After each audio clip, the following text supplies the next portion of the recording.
I'm excited to be able to make this video. Obviously from the title you can tell I'll be talking about the DZO Arcanas.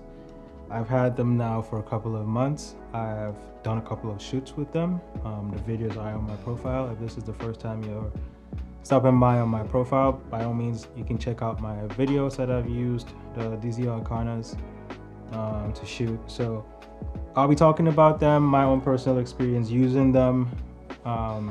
This is not sponsored by DZO. I use my own hard-earned money to be able to buy these lenses, so everything that I say is going to be my own personal opinion. But first, I want to talk a little bit about what made me decide to go pick out the DZO specifically. I'm not going to try to pretend like I know a lot about anamorphics when I really don't.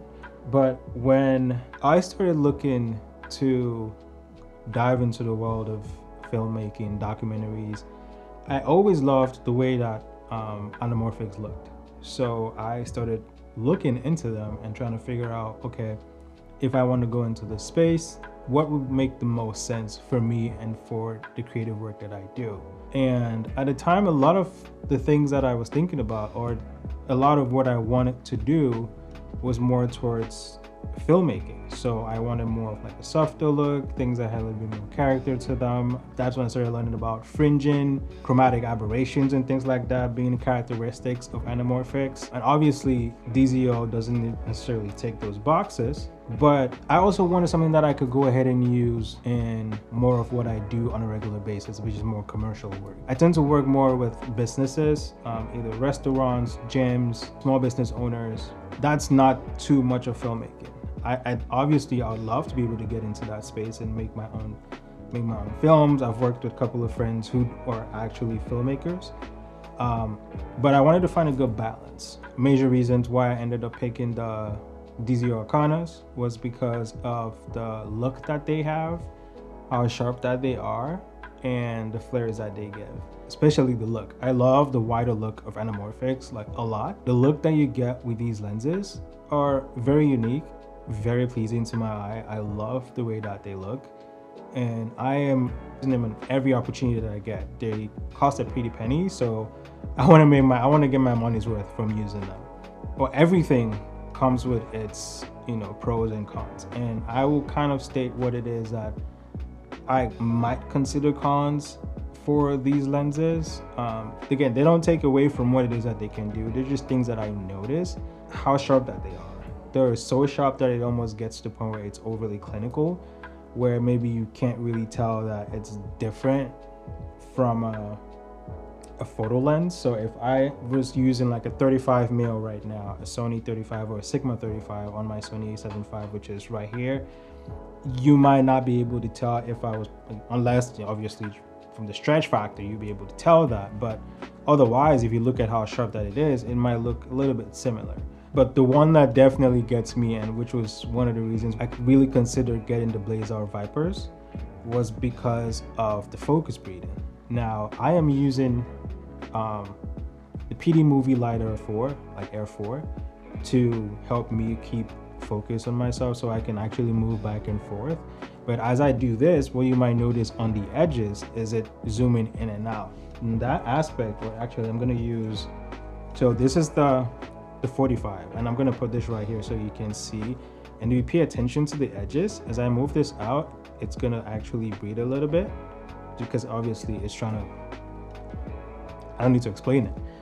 But that was one of the things that made me extremely reluctant when it came to pulling the trigger on buying the Arcanas, because I wasn't sure if I was gonna like it as much. But then, if I didn't mention it throughout this video, you may not have noticed it until I pointed it out. And that's the thing too that made me be like, you know what, it's not that big of a deal. It's unless you're looking for it that you might find it. Otherwise, you might not even have noticed it if I didn't tell you. So, but it's just definitely one of those things which I wish was a little bit better, but then it doesn't take away from what it is that the lens can do. And lastly is just the general flaring on these lenses. From the 32, 45, and 75, they tend to flare a little bit differently. It doesn't make a big difference. However, I just wish that it was consistent all through the entire range, where they all flare the same. I love the flaring on the 32mm. I love the flaring on the 75. On the 45, it's just a little bit different. I might use some old footage that I shot in my old apartment where you might actually notice that the flaring is different. If it's nothing outrageous, it's not bad at all. Like, it's just something that you're going to notice if you go down the path of trying to buy the DZO Arcanas. I love the way that it look. I mean, look at this stuff. Man, this thing is so beautiful. Like, it's just, it's really just hard. It's really hard to beat. It's really hard to beat the look of it, you know? Like, it just, I love the color. I love the weight, which, talking about weight, they're all, I think they all weigh the same, if not maybe, like, the difference is very marginal between lenses, which makes it extremely easy to put this thing on the gimbal and not have to rebalance it and use the entire set. So with my last shoot that I used these on, I shot with all three. I shot with the 32, I shot with the 45, and I shot with the 75, and I did not have to rebalance the gimbal at all. Now, I won't lie that it's a little tricky to be able to nail focus all the time. Again, like I said, I'm using the PD Movie Live Air 4. I think that's the name of it. And this thing has like a specific range where it helps you focus. So if I step out of that range, you notice it will just sweep past me, and I need to be within that box range for it to be able to lock in the focus. But again, for talking head videos like this is actually perfect. Like, I have absolutely no complaints. But yeah, so I love the build quality of it. I love the look of it. I love the weight of it. The size is perfect for gimbal work. There's really nothing to complain about. And another thing too, I wasn't sure if I wanted to get like the Sure Anamorphics or any other type of anamorphics.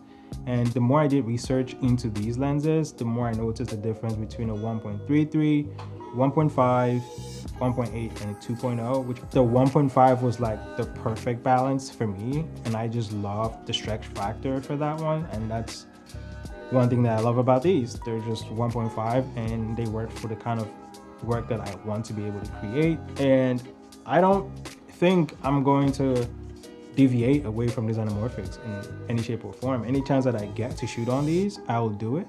Now, do I wish that there was like an autofocus version of these? I know there's like the, I don't know if it's the Apex, the Talons. I don't remember all the nitty-gritty of those guys, but I wish those were actually out for L mount, because right now I'm shooting on the S1 Mark II. I do have the Sony A7 IV right there, and I have another A7 IV. But obviously I can't shoot open gate on any of those cameras, which is the reason why I bought the Lumix S1 Mark II. So the 1.5 squeeze factor was something that I was really excited to be able to shoot with, to be able to have access to, and just create generally. So again, I haven't really had a lot of time outside of the two projects that I use these on. I mean, long story short, I love them. The look that you get out of this is, it's hard to beat, you know, it's really hard to beat. So with that being said, thank you for taking the time to watch my video. If you're new here, again, feel free to leave me a comment. Feel free to give me a thumbs up. If you like the video, feel free to subscribe. It's entirely free. And hey, feel free to also follow me on my socials. The links will be down in the description. If you have any questions about the lens, the camera, the LiDAR, by all means, feel free to ask me. And until then, I will catch you guys in the next one. Peace.